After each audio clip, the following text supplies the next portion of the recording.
अस्सलाम वालेकुम नाज़रीन, डॉक्टर दानिश रियल फोकस के साथ हाजिर है।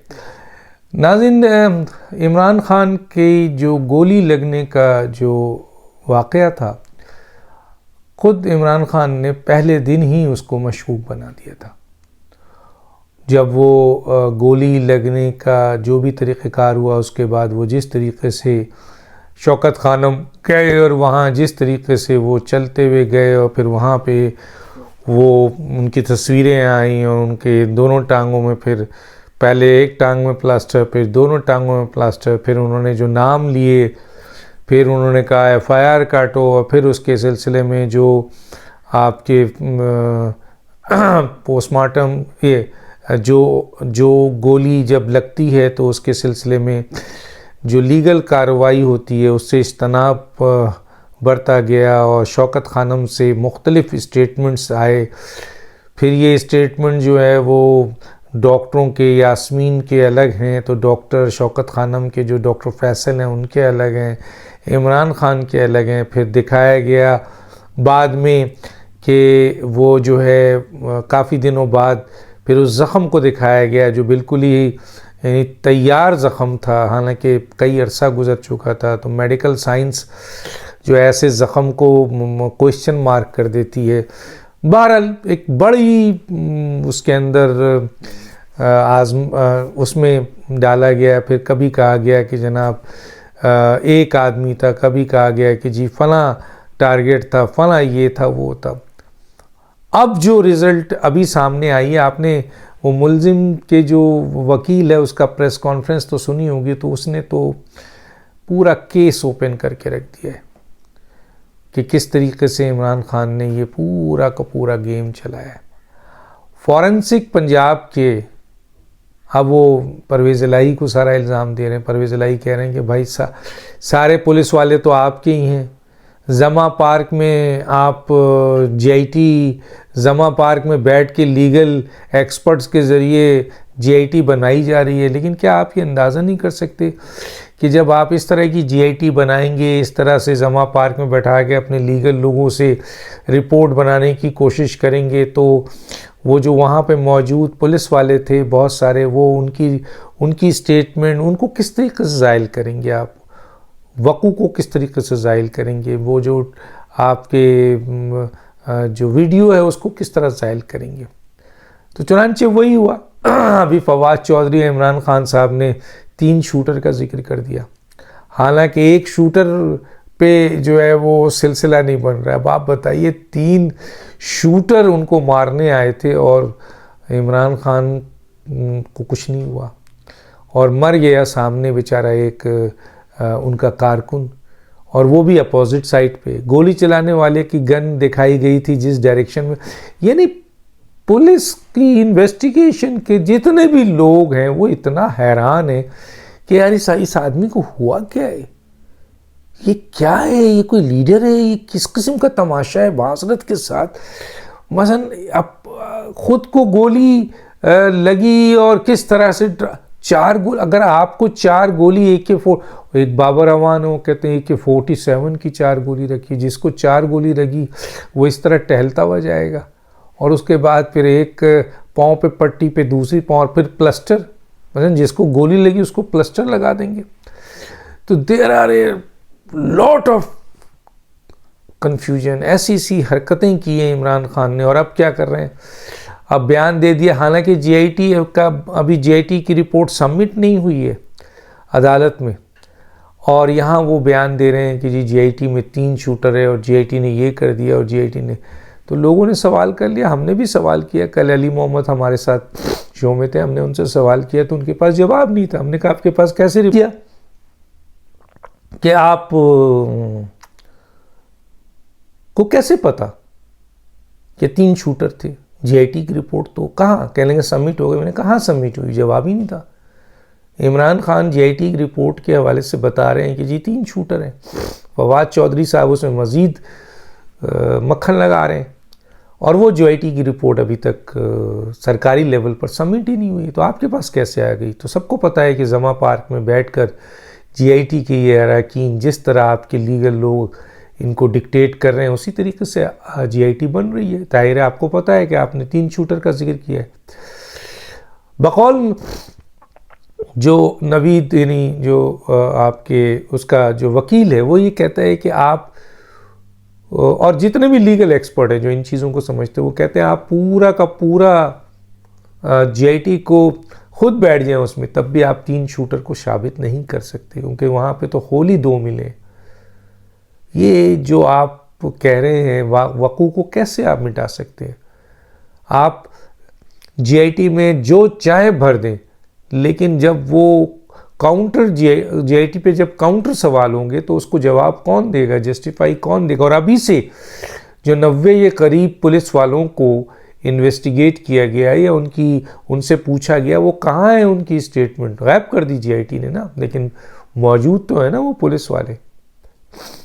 तो इतना बड़ा ये तमाशा बनाया गया इस केस का, और कभी कहा गया कि जनाब ये जो है वो एक्सट्रीमिस्ट है और इसको फला ने इस लिहाज पे ले गया और ये सूरत हाल कर दिया और फला।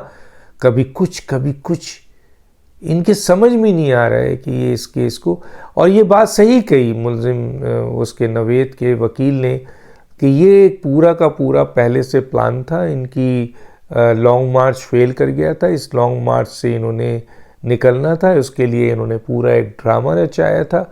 अच्छा, इसमें इख्तिलाफ परवेज़ इलाही और इमरान खान के भी शुरू हो गए। भाई पंजाब हुकूमत परवेज़ इलाही कैसे अपने ऊपर वो तमाम बातें ले जो गलत है? नहीं ले सकता। वो एक सियासी आदमी है, समझदार आदमी है।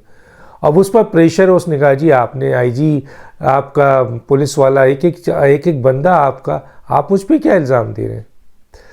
तो कहने का मतलब ये है कि जी ये जो एक ड्रामा इमरान खान ने गोली का किया था, जिसमें से इमरान इस्माइल के कपड़ों से 4 गोली निकल गई, तो उनको 4 गोली लगी, तो बाबा रवान के मुताबिक AK-47 की गोली थी और AK-47 की गोली खा के इमरान खान 4 गोली खा के टहल रहे थे और फिर एकदम शौकत खानम पहुंच गए और फिर एकदम बेहोश हो गए और फिर एकदम दोनों पाँव में प्लास्टर हो गया। हालांकि फर्स्ट एड जो पहली दफ़ा किसी ने इमरान खान को विज़िट किया था, उसका जो स्टेटमेंट था वो यही था कि इमरान खान के घुटने के नीचे से एक जगह से मामूली सा खून निकल रहा था। वो तो धक्कम, जब इतनी धक्कम पेलम होती है तो उससे कोई ट्रक में मौजूद कोई छोटा सा उससे भी चोट लग सकती है। बहरहाल फॉरेंसिक जो पंजाब की फॉरेंसिक आ गई है, उसमें तो कहीं भी गोली का जिक्र नहीं है। उधर तो कहीं भी जिक्र नहीं है कि AK-47 की गोली उनके जिस्म में थी। तो झूठ दर झूठ और अपने ही केस को तबाह कर लिया। FIR काटें, क्यों नहीं काटते? अब तो कह रहे हैं वो कटवाएं, आप FIR डालें नाम। FIR जो कटी है उसके बाद जो सुप्रीम कोर्ट के इंटरफेरेंस में कटी थी और आप उस FIR को नहीं मांग रहे थे और आप अपनी मर्जी से FIR काटना चाह रहे थे, तो काटें, अब डालें FIR, GIT के सामने रखें नाम और प्रूफ दें, सबूत दें। सिर्फ नाम से तो नहीं होगा ना, प्रूफ दीजिए कि जनाब ये देखें ये सारी चीज़ें मेरी इत्तला में हैं। अब पता नहीं कैसी कैसी बातें, जी मुझे जनरल बाजवा कत्ल करवाना चाहते थे, मुझे जनरल बाजवा ये कराना चाहते थे। मसलन इस आदमी को ज़रा ये पूछे कि पाकिस्तान की आर्मी, पाकिस्तान का आर्मी चीफ या पाकिस्तान के तमाम लोग सिर्फ इसको ही ये कोई बहुत ही इंपॉर्टेंट आदमी था जो इसको नुकसान पहुँचाने के लिए तो ख़ुद अपने पाँव पर बड़े बड़ी कुल्हाड़ियों कुल्हाड़ा मार रहे हैं, तो इसको कौन नुकसान पहुँचाना चाहेगा? आज भी हुकूमत की गिरफ्त में हुकूमत एक्शन नहीं लेती है, जिसकी बुनियाद पर हम हुकूमत को बुज़दिल कहते हैं। आज भी हुकूमत ने इसको छोड़ा हुआ है फ्री। इसकी तमाम करतूतों और तमाम सबूतों की मौजूदगी के बावजूद हुकूमत इस वक्त उस तरह का एक्शन नहीं डाल रही जिस तरह डाल देना चाहिए था। तो हुकूमत तो लिफ्ट ही नहीं करा रही है, ऐसा लगता है, और ये अपनी मौत आप मर रहे हैं और हुकूमत भी इंतज़ार में है कि जी अदालत ही इनको, अदालत तो देखें वो लाहौर हाई कोर्ट ने क्या फ़ैसला दे दिया। ओ माय गॉड, उस फैसले में मसलन एक अभी फ़ैसला नहीं आया इलेक्शन कमीशन का, आपने कह दिया कि इमरान खान के ख़िलाफ़ कोई गलत फ़ैसला नहीं आ सकता। इलेक्शन कमीशन एक आज़ाद और ख़ुद मुख्तार इदारा है, उसको किस तरह आप डिक्टेट कर सकते हैं? आप भी हाई कोर्ट हैं, वो भी हाई कोर्ट लेवल का है, उसका जो चीफ वो जो एहतसाब होता है वो जुडिशल काउंसिल करता है, उसके पास इलेक्शन कमीशन 213 आर्टिकल से लेके 222 आर्टिकल तक उसके पास बहुत इख्तियारात हैं, अगर आपके पास इख्तियारात है, लेकिन कौन इनको बताए? ये समझते हैं कि हम जज बन गए और हम जो चाहे फैसला दे दें। क्यों? क्योंकि इसका तोड़ नहीं है, इसको काउंटर नहीं करते। हुकूमत के पास बहुत इख्तियारात हैं जो इनका काउंटर कर सकती है, पार्लियामेंट के पास बहुत इख्तियारात हैं जो इनका काउंटर कर सकती है। क्यों? क्योंकि आइन में सबकी ज्यूरिडिक्शन दी हुई है। मसलन आज पूरी पाकिस्तान में जिस भी लॉयर से मैं पूछ रहा हूँ वो कह रहा है ये कौन साहब है जिन्होंने ये फैसला दे दिया। अभी इलेक्शन कमीशन ने फैसला दिया नहीं है और आप उसके फैसले आने पे कोई अपील पे जाए उससे पहले इमरान खान चले गए हैं। और वहाँ पे पहले इस्लामाबाद हाई कोर्ट में ये तमाशे होते रहते थे, बड़े बड़े तमाशे हुए हैं वहाँ पे, आपने देखा है। पाकिस्तान की अदालतों में ऐसे स्याह फैसले हुए जिससे साफ जाहिर होता है कि यहाँ पर किसी की सपोर्ट की गई है, किसी को एक्स्ट्रा ऑर्डिनरी फेवर दिया गया है। और वही तमाशे अब इस दफ़ा इस्लामाबाद हाई कोर्ट नहीं गए इमरान खान, इस दफ़ा लाहौर हाई कोर्ट चले गए और फैसले की तवक्कुआत जो थी वही हुई। मसलन ये फैसला, जो मैं फैसलों पे आ रहा हूँ, ये फैसला जिस भी शख्स से मैं पूछ रहा हूँ जो थोड़ा सा कानून जानता है वो हंस देता है, मुस्कुरा देता है और कहता है कि यार मैं इस पे क्या बोलूँ। मसलन ये तो स्याह तरीन फैसले, ये फैसले स्याह तरीन है। किस लीगल पोजीशन को यहाँ पर सामने रख कर ये फैसला दिया गया है? अभी इलेक्शन कमीशन ने कोई फैसला नहीं दिया, उसके फैसले को टर्न डाउन करें, आप ज़रूर करें। अगर आपके पास कोई अपील ले जाता है मेरिट पे देखें, लेकिन अभी फैसला नहीं आया है। अभी वो इन चीज़ों को सेशन कोर्ट में वो केस चल रहा है, इलेक्शन कमीशन में केस चल रहा है, अभी फैसला आया नहीं है और उसके इख्तियार को चैलेंज किया गया और यहाँ पे कह दिया गया कि इमरान खान के ख़िलाफ़ किसी भी किस्म का कोई वर्स फैसला नहीं आएगा। क्या है ये? क्या दुनिया नहीं देख रही है? और वो भी कोई मामूली कोर्ट का फैसला नहीं है, लाहौर हाई कोर्ट का फैसला है।